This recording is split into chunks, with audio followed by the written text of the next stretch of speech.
정치권 상황 함께 짚어보겠습니다. 성치훈 더불어민주당 부대변인, 문종형 국민의힘 미디어 대변인과 함께하겠습니다. 어서 오십시오. 자, 민주당이 내란 전담 재판부 설치법을 대폭 수정하기로 했습니다. 저희가 그래픽으로 정리를 했는데 함께 보시면서 설명을 좀 해보겠습니다. 자, 지금 보면 이름도 바꾸고 그리고 2심부터 도입하기로 했고요. 재판부 임명도 사법부에 모두 권한을 주기로 했는데 사실 원안과 상당히 분위기가 많이 달라진 것 같습니다. 어떤 의도입니까? 그러니까 전담재판부의 목적이 원래 좀 재판을 신속하게 처리하는 것에 방점이 찍혀 있는 것이거든요. 그렇기 때문에 우리가 이전에 있었던 전담재판부가 뭐 학교폭력 전담재판부, 뭐 전세사기 전담재판부 이런 것들이 있었습니다. 그 피해자들의 피해를 최소화하기 위해 빠르게 재판을 진행할 수 있도록 전담재판부를 준다는 것이었는데 그것에 대해서 뭔가 야당이나 뭐 사법부에서 좀 위헌 소지가 있다라는 문제점을 제기한 것들을 어떻게 보면 다 덜어낸 거라고 보면 될 것 같습니다. 일단 추천위 구성에 있어서 외부 요인을 다 뺐습니다. 법무부 장관 등 행정부 요인들을 다 빼고 오로지 사법부만 임명을 할 수 있도록 해서 위헌 소지를 거의 사실상 다 완전 제로화 시켰다고 볼 수 있을 것 같고요. 그리고 1, 2심 모두 구성하는 것도 2심으로만 했고 그리고 사실 윤석열 비상계엄 등에 대한 전담재판부 설치 특별법이었는데 그러니까 내란 외환에 대한 전담재판부 설치 특별법으로 바꿨다. 이게 무슨 뜻이냐면은 사실상 이번 이 윤석열 비상계엄에 대해서만 전담재판부를 설치하는 법이었다면 앞으로 그럴 일은 없어야겠지만 앞으로 내란 외환죄가 있을 때마다 전담재판부를 설치할 때는 이 법에 근거한다라는 걸 바꾼 것이기 때문에 특정인을 목표로 한 전담재판부 설치법이 아니라는 걸로 바꾼 겁니다. 사실상 민주당이 추구하던 뭐 약간 매운맛이라고 할까요? 그런 것들을 다 덜어내고 그냥 담백하게 그냥 내란 전담재판부가 갖고 있는 속도만 낼 수 있는 그런 법을 만들었다고 보시면 될 것 같습니다. 이어서 질문을 안 드릴 수가 없는데 사실 위헌성을 다 드러냈다라고 말씀을 하시고 또 매운맛을 담백한 맛으로 바꿨다. 하지만 이제 당내 일각에서는 원안이 후퇴한 것에 대한 불만도 상당히 있는 것 같습니다. 누더기법이 됐다 이런 얘기도 나오더라고요. 근데 우리가 아까 그 의총 얘기를 봤잖아요. 그러니까 그 아까 김현정 그 의원께서 말씀하셨을 때 당내에선 이견이 없었다라고 했습니다. 저도 사실 이 수정한 내용을 들었을 때 당내에서 이 법사위에서 좀 강한 맛을 추구하시던 분들이 좀 이견을 내지 않을까라는 걱정이 있었는데 아무래도 이 뒤에도 살펴보겠지만 이거 대통령실에서 사실 이견을 좀 제시를 했었거든요. 뭔가 위헌 소지를 다 최소화시켜야 된다, 덜어내야 된다는 입장이 대통령실에서 나온 것이기 때문에 당 안에서도 그런 이견이 있다 하더라도 일단 이 내용들을 수긍하고 받아들이기로 결정한 걸로 보여집니다. 예, 국민의힘은 지금 이번 수정은 어떻게 보십니까? 기본적으로 이 원안에서 너무 위헌 소지가 대놓고 드러나서 문제가 많이 되니까 이번에 이제 수정을 했다 그래서 어떻게 보면은 다시 법안을 내놓은 것인데 제가 봤을 때는 그 위헌성에 있어서는 기본 원안처럼 전혀 본질은 바뀐 것이 없다. 왜 그러냐면 지금 이제 결국 이제 판사의 구성원을 내부 회의를 거쳐서 구성한다라는 이 부분이 좀 바뀐 부분인 것인데 사실 이 법관 대표 회의라는 것이 김명수 대법원장 체제 때 대부분 많이 구성된 인사들입니다. 그렇기 때문에 어떻게 보면 성향상 좌파 판사들이 많이 있고 이 좌파 판사들이 많이 있다는 것은 어떻게 보면 민주당과 내통이 충분히 가능한 이런 의혹이 있을 수 있기 때문에 기본적으로 이 부분에 대해서는 위헌성이 그대로 남아있다고 보는 것이고 제일 좀 이해가 안 되는 부분은 기본적으로 이 법안이 1심이 아니고 2심부터 적용되는 부분인데 사법부의 독립이라는 것은 재판부의 구성부터 시작되는 것인데 왜 이렇게 애초부터 설계를 2심부터 이런 내란 관련 법안에 대해서만 적용되는 것인지도 법적인 전문가들이 굉장히 많이 지적을 하고 있고요. 1심이 사실 많이 진행됐다 보니까 민주당 측에서는 이렇게 가다가는 1심에 진행됐던 인사들이 다시 다 석방되는 것이 아니냐 이런 두려움 때문에 사실 2심부터 적용한 것 같은데 저는 애초에 설계부터 너무 잘못된 것이다 이렇게 보고 있고 또 법관 대표회의뿐만 아니라 이 법원의 내부 인사라는 것이 저는 일종의 말장난이라고 보고 있습니다. 지금 저 수정안 보시면 대법관 회의 거쳐서 대법원장이 임명된다고 하지만 저 대법관 회의를 거치기 전에 이제 우리 대한민국에 한 판사가 3,000명 정도 되는데 뭐 선거를 해서 이렇게 뭐 뽑는 것이 아니라 어떻게 보면 법관 대표회의에서 이렇게 뽑아서 어쩔 수 없이 대법관 회의에서 임명된 인사들, 추천된 인사들을 받아서 최종적으로 대법원장이 임명하기 때문에 민주당 또 여당에서 사실 입김이 굉장히 셀 수 있다. 그래서 저는 이 구성부터 또 설계부터 굉장히 잘못된 법안이고 뭐 나경원 의원이 얘기했듯이 독극물의 이 농도가 낮아졌다고 해서 독극물이 아닌 건 아니고 여전히 사람이 마실 수 없는 것인데 저는 기본적으로 위헌성도 그대로고 일종의 꼼수가 더해졌다고 보고 있습니다. 근데 이게 근본적으로 말씀을 종합해 보면 특정 세력이 어떤 추진하는 그 법안 자체가 위헌성이 있을 수 있다라는 지적이신 것 같은데 어떻게 반박하시겠습니까? 일단 기본적으로 사법부에 대한 신뢰가 너무 없으신 것 같아요. 사법부 구성원들이 뭐 김명수 대법원장 언제적 대법원장입니까? 그 사람이 구성한 것이기 때문에 그 구성된 그 기구 안에서 나오는 얘기들은 전부 좌파 성향이다.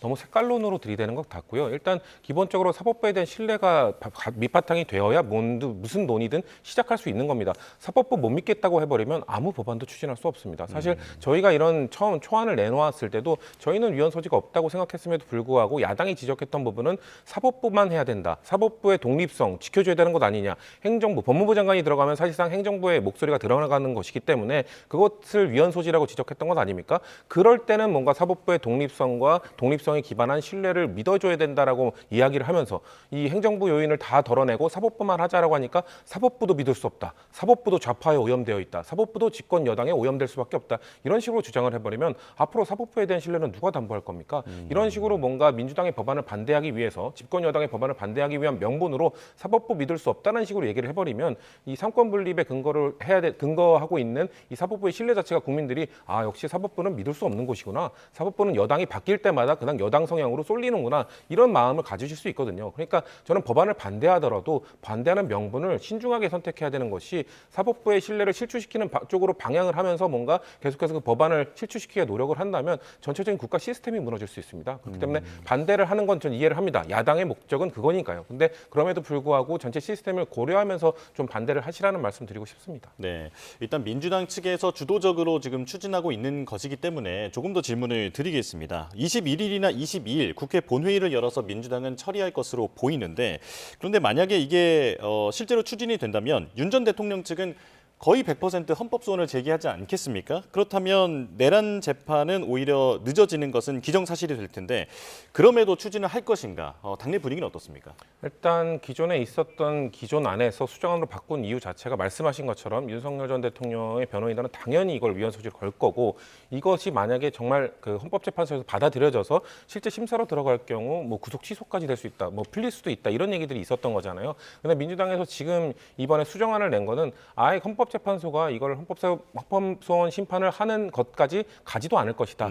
덜어낼 거 다 덜어냈다고 판단을 하기 때문에 추진하는 것이거든요. 그만큼 민주당 말씀하신 것처럼 그런 위헌 소지가 있다면 민주당이 이거를 끝까지 추진을 했을까요? 민주당이 판단했을 때 무슨 뭐 로펌에 자문받는다 뭐 다양한 얘기가 있었습니다만 그런 걸 떠나서 우리가 판단했을 때도 이거는 위헌 소지를 통해 뭔가 이 헌법재판소 단계로 넘어갈 가능성들을 다 배제했다, 다 잘라냈다. 그렇기 때문에 사실 앵커께서 초반에 질문하실 때 강성 법사위 위원들이나 이분들은 반대하는 것 아닙니까? 예. 그분들 당연히 반대 의견 갖고 있겠죠. 하지만 그런 위험 요소를 다 제거했다고 생각하기 때문에 이번 그 12월 안에 처리를 하겠다고 판단을 하게 된 걸로 좀 보고 있습니다. 예, 헌재도 문제 삼지 않을 정도로 위헌성을 드러냈다라고 말씀을 하신 건데 그런데 어찌됐건 이렇게 추진을 한다면 국민의힘은 이 부분에 대해서는 어떻게 막을 것인가? 필리버스터밖에 없는 게 현실 아니겠습니까?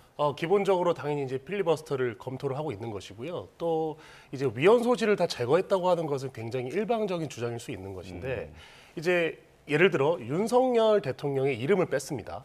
하지만 실제 사법부의 이 구성된 시스템을 보면 누가 봐도 윤석열 대통령을 겨냥하는 것입니다. 왜 그러냐면 지금 대한민국의 내란이라는 재판이 진행되는 것이 수십 개인가요?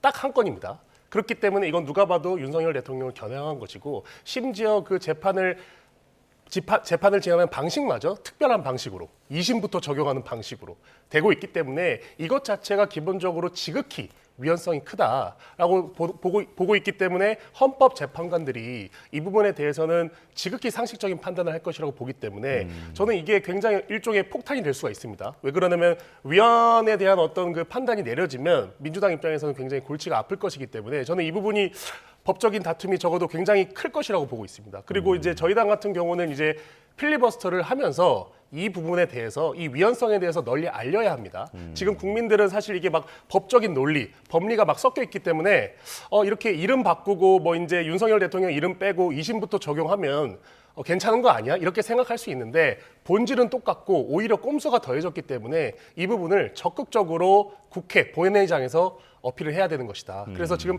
상당수의 의원들이 이 부분에 대해서 공감을 하고 있고 아마도 역대 최장의 또 필리버스터가 시작이 될 수 있다. 이렇게 저는 예상하고 있습니다. 예, 필리버스터 이어서 바로 질문 드리겠습니다. 이런 가운데 민주당이 주호영 국회 부의장에 대해서 사퇴 촉구 결의안을 제출했습니다. 필리버스터 사회 보기를 거부했다라는 건데 국민의힘 입장은 어떻습니까?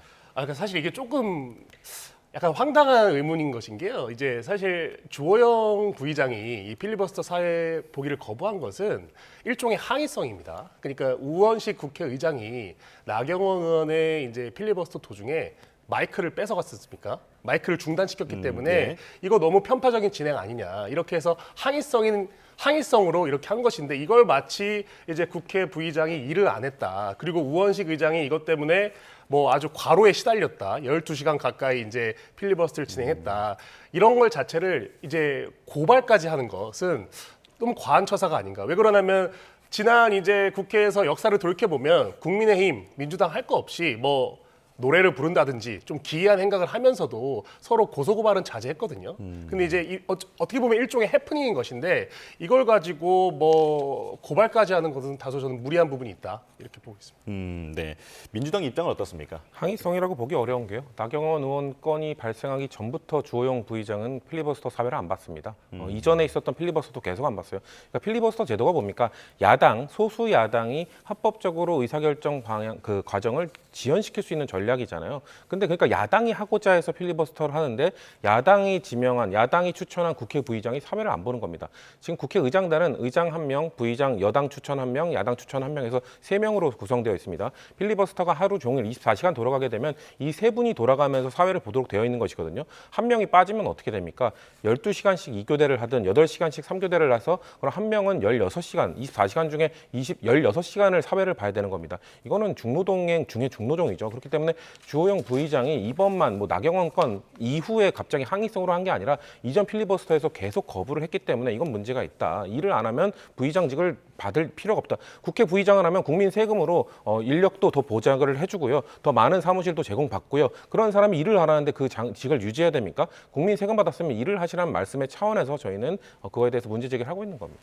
예. 자, 통일교 금품 수수 의혹으로 넘어가겠습니다. 사실 국민의힘은 이번 그 일이 불거지기 시작했을 때부터 이재명 대통령과의 연결고리에 대해서 계속해서 의혹을 제기했었는데, 근데 최근에 보도된 내용에 의하면 그 펜스 부통령이 한국을 찾았을 때 결국에 만남이 성사된 건 윤석열 후보 측인 것으로 나타났거든요. 이 내용은 어떻게 보셨습니까? 그러니까 지금 국민의힘에서 제기하고 있는 문제 제기를 정말 따지고 들어갔을 경우 최종적으로 만약에 이거를 들여다봤을 때 뭐 정치자금법 위반이라든지 이런 거에 피해를 그러니까 혐의를 받게 되는 거는 국민의힘 당사자 본인들이라는 겁니다. 짐 로저스를 만났을 때도 이재명 후보는 화상 대담을 했었잖아요. 근데 직접 만난 거는 윤석열 당시 후보였습니다.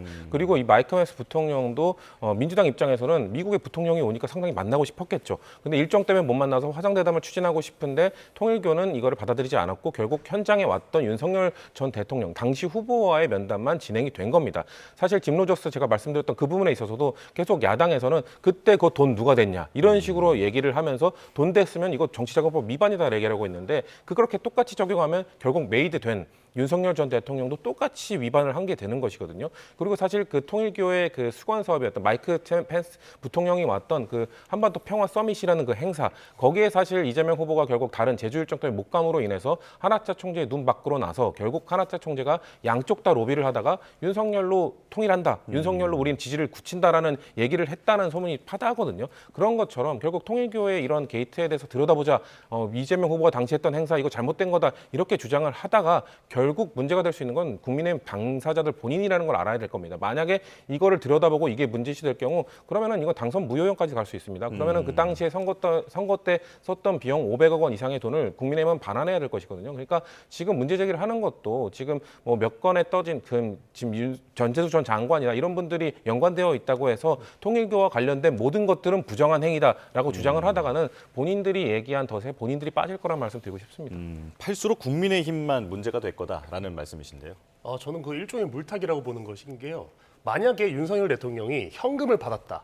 또 명품 시계를 받았다. 이런 의혹이 생기면 저는 그게 합당할 수 있는데 그냥 순수하게 어떻게 보면 그 선거 운동 차원에서 만났다. 왜 그러냐면 통일교라는 조직 자체가 굉장히 그 미국 쪽 정관계 인사들과 로비를 많이 하는 곳입니다. 그렇기 때문에 뭐 정계 또 여러 가지 사회 문화계에서 이 접촉이 잦은 것인데 그냥 만나서 어떤 행사를 하나 진행했다는 것 가지고 이거를 마치 국민의힘도 전재수 장관처럼 금전적으로 어떤 그 비리 의혹이 있다 이렇게 가는 것은 너무 전형적인 물타기라고 저는 보고 있고요. 실제로 이제 이재명 대통령과의 어떤 통일교 사이에서 녹취록이 지금 공개가 됐고 또 스테프 커리 같이 약간 유명한 농구 선수를 초청하기 위해서 접촉했다는 그 자체는 저는 문제로 보지 않습니다. 다만 지금 전재수 장관이라는 어떻게 보면은 그 민주당의 그 대표격인 부산을 대표하는 국회의원이 너무 이렇게 좋지 않은 내용들로 너무 이렇게 확실한 증거들이 나오고 있고 또 그 증거를 감추려고 지금 여러 가지 그 조작, 은폐 시도를 하고 있는 것이 계속 보도가 있기 때문에 이런 부분에서는 국민의힘에서는 밝혀보자. 그러면 정말로 누가 돈을 받았고 누가 명품 시계를 받았고 왜 이런 시계를 받아놓고도 통일교 국민의힘의 커넥션만 대해서 밝히려고 하는 것인지 이런 거를 비교해보자는 것이 저희 당의 입장입니다. 확실한 증거가 있다라고 말씀하셨는데 일단 현재까지 파악된 바로는 물론 전재수 장관의 그 해명과 배치되는 정황이 나타난 것도 사실입니다만 그 명품 시계가 발견되지 않은 것도 현재까지는 이제 파악된 내용이긴 하거든요. 자, 그렇다면 이 질문을 드리겠습니다. 그 압수수색이 지연되는 그 과정에서 그 문 안에서 파쇄기 소리가 들렸다라고 하는 그 현장 취재진들의 그런 얘기가 있었거든요. 이 부분은 어떻게 보십니까? 그러니까 이게 약간 우리가 한 발 늦은 수사 이런 얘기 많이 하는데 저는 이게 약간 두 발, 세 발 늦은 수사라고 보고 있습니다. 그러니까 파쇄기 소리가 들렸다는 것은 급하게 문서를 이제 막 지웠다는 정황이 이제 의혹이 일을 수 있는 것이고 또 전재수 의원 같은 경우는 당일에 굉장히 황당한 사유를 냈습니다. 뭐 국회의장 해외 일정으로 뭐 영장 그 이렇게 이 확인 그 절차가 늦어져서 예. 이제 늦게 좀 임했다 이런 식으로 이제 본인이 이제 밝혔는데 이것 자체가 지금 민중기 특검과 이 전재수 장관, 이 경찰관에 제대로 된 수사가 이루어지지 않고 있는 것이다라는 것을 저는 여실히 보여주고 있다고 생각하고요. 실제로 이제 전재수 장관 같은 경우는 그 지금 거짓말도 지금 한 정황이 드러나고 있습니다. 분명히 통일교를 만났다고 이제 의심되는 날 본인은 벌초를 했다고 해명을 했지만 실제 영수증 밝혀진 영수증을 보면 의원님과 수행원이 같이 식사를 했다. 부산에서. 그러니까 이것 자체가 이 증언 자체가 완전히 배치되는 부분이거든요. 거기에 더해서 이렇게 문서도 파쇄했다는 정황이 드러나고 있기 때문에 이것은 상식적인 국민들이 봤을 때는 저건 너무 사실관계랑 다른 어떤 그 범죄 혐의가 있는 건 아니야? 이런 의혹을 가지기에 충분하다고 보고 있습니다. 지금 그래서 특검을 주장을 하고 있는 거잖아요. 통일교 특검 이거 어떻게 할 예정입니까? 지금 그래서 이제 저희 당 같은 경우는 사실 초반에는 이 통일교 관련해서 뭐 너무 많은 의원들의 이름이 거론됐었습니다. 그래서 그 거론이 된 의원들 같은 경우는 적극적으로 또 해명을 하기도 했고요. 그러다 보니까 이게 약간 혼탁한 상황인데 이 특검을 통해서 정말로 금전수수 같이 정치자금법을 위반하고 이제 제대로 된 경로를 통해서 돈을 이렇게 수취하거나 이렇게 수취하지 않거나 이런 사실관계를 밝혀서 왜 이런 행위들이 벌어졌는지에 대해서 밝혀내는 것이 우선이고요. 또 지금 민주당 같은 경우는 전재수 장관뿐만 아니라 또 여러 명의 의원들도 함께 거론됐고 또 그중에는 국민의힘 의원들도 일부 거론이 됐었기 때문에 어떤 명예를 위해서도 저희는 특검을 하자. 그래서 국민들에게 소상히 밝히자라고 하는 것이 기본적인 스탠스입니다. 예, 경찰 못 믿겠다라는 건데 그런데 민주당이 2차 종합특검을 추진하지만 여기에 통일교 특검을 포함할 것이냐 아닐 것이냐 이 부분을 가지고 명분이 약해질 수 있다라는 얘기도 많거든요. 어떤 입장입니까? 일단 2차 종합특검은 세 가지 특검에서 미진했던 부분, 이 전체적으로 윤석열 정부 때 이루어졌던 권력형 범죄를 들여다보는 겁니다. 그렇기 때문에 이 통일교 특검은 약간 별건의 일이기 때문에 두 가지를 함께 뭔가 추진하기는 어렵다는 말씀을 드리고 싶고요. 통일교 특검에 대해서는 만약에 전재수 전 장관에 대한 구체적 증거가 조금이라도 나온다면 아마 명분은 줄어들 겁니다. 그러니까 추진할 수밖에 없게 되는 상황이 올 거라고 저희도 생각하고 있습니다. 예를 들면 권성동 의원과 왜 달리하냐, 왜 잣대를 달리하냐 이렇게 얘기하시는데 권성동 의원 같은 경우는 그 현금에 대한 사진 그리고 주고받았던 문자, 그리고 큰 거 한 장이라는 메모, 권성동 의원을 만났던 날 그 메모가 있었던 것이거든요. 그런 거 모든 물적 증거들이 함께 어우러져서 구속 수사를 받고 있는 거고요. 지금 전재수 전 장관 같은 경우는 윤영호 전 본부장의 증언에 의존하고 있는데 윤영호 전 본부장의 발언이 바뀌었습니다. 그 사람을 만나야 뭔가 전달하고 할 건데 지금 그렇게 하면 안 된다. 그러니까 나의 발언이 왜곡되고 있다 이런 식으로 주장을 하고 있는 거기 때문에 근본적 주장이 흔들리고 있습니다. 저는 구체적 증거가 만약에 물적 증거가 나오게 된다면 아까 그 영수증 같은 거는 사실 영수증을 지역 사무실에서 오용했을 가능성이 전 많다고 보고요. 그것도 비판마다 마땅합니다만 이 사건의 본질과는 벗어나는 부분이죠. 그렇기 때문에 뭔가 물적 증거가 정말 전재수 전 장관도 민주당도 부인하기 어려운 증거가 나오게 된다면 국민들께서 이거 특검하라고 하실 겁니다. 하지만 지금 국민들이 보실 때는 윤영호 전 본부장 저 사람 말도 바뀌고 있는데 이거 어떻게 된 거지라고 의구심을 갖고 계실 거기 때문에 이 상황 속에서 저희도 김규환 예를 들면 국민의힘 김규환 전 의원이 통일교 행사 가서 노래 불렀다고 돈 받은 증거라고 보지 않거든요. 뭔가 돈을 받았다고 할 만한 증거들 지금 사실 녹취록이라는 것도 전방위적인 어프로치 접근을 했다는 내용만 있지 무엇을 전달했다, 뭐를 불법적으로 줬다 이런 내용 없거든요. 그렇기 때문에 그런 거에 대한 증거가 나오게 될 경우 우리는 2차 종합특검뿐만 아니라 통일교 특검도 검토를 할 것이다. 다만 지금은 그 단계가 아니라는 말씀을 드리는 겁니다. 예, 그러니까 경찰 수사에서 뭐가 나오면 안 그래도 국민이 특검을 하자라고 말할 것이다라고 이렇게 좀 정리를 해보겠습니다. 자, 마지막 주제로 넘어가 보겠습니다. 국민의힘 내부 분위기가 심상치 않습니다. 자, 친한계로 꼽히는 대표적 인물이죠. 김종혁 전 최고위원에 대해서 당원권 정지 2년을 권고했는데 친한계 반발이 상당히 큽니다. 분위기 어떻게 보고 계십니까? 분위기가 좋지 않습니다. 예, 일단은 국민의힘 내부적으로는 이제 친한계, 소위 이제 또 뭐 친장계라고 하죠. 이제 장동혁 대표와 좀 함께하고 있는 이 최고위의 이런 계파를 나눠 본다면 저는 이건 일종의 어떤 계파 싸움 성격을 띈다고 보고 있습니다. 다만 친한계라는 그 조직 자체가 어떻게 보면 지금 약자입니다. 그리고 저번에 이제 그 지도위를 거치면서 그리고 또 이번에 그 전당대회에서 어떻게 보면 당원들의 심판을 통해서 일종의 와해가 되는 그런 그 과정을 겪었거든요. 그렇기 때문에 일종의 약자 코스프레를 하면서 마치 이 당원 게시판이나 또는 김종혁 전 최고위원에 대한 어떤 그 징계가 약자에 대한 어떤 박해다. 이런 식의 좀 프레임을 가져가려고 하는데 이게 잘 안 먹히고 있습니다. 왜 그러냐면 기본적으로 그 당원 게시판 또는 그 김종혁 최고위원 관련해서 징계 같은 경우도 그 김종혁 최고위원이 너무 많은 발언을 쏟아냈습니다. 가령 나경원 의원이 이제 김민석 총리 인준될 때 이제 국회에서 농성할 때도 그냥 기본적인 비판이 아니라 화장은 하고 나왔냐 이런 식의 어떤 여성 정치인 조롱 같은 식으로 그런 식의 발언을 너무 많이 했기 때문에 우리 당원들 당 내부에서 볼 때는 저거는 선을 넘었다. 저거는 그냥 일종의 건강한 비판이 아니라 자기들을 위해서 계속해서 메시지만 내고 어떤 특정 계파를 위해서 활동하는 정치인으로 보고 있기 때문에 이번에 이 이호선 당무감사위원장이 어떻게 보면 강력한 메시지와 함께 당원권 2년 정지라는 이런 좀 강한 징계를 내린 것이고 아직 윤리위원장이 선임되지는 않았지만 저는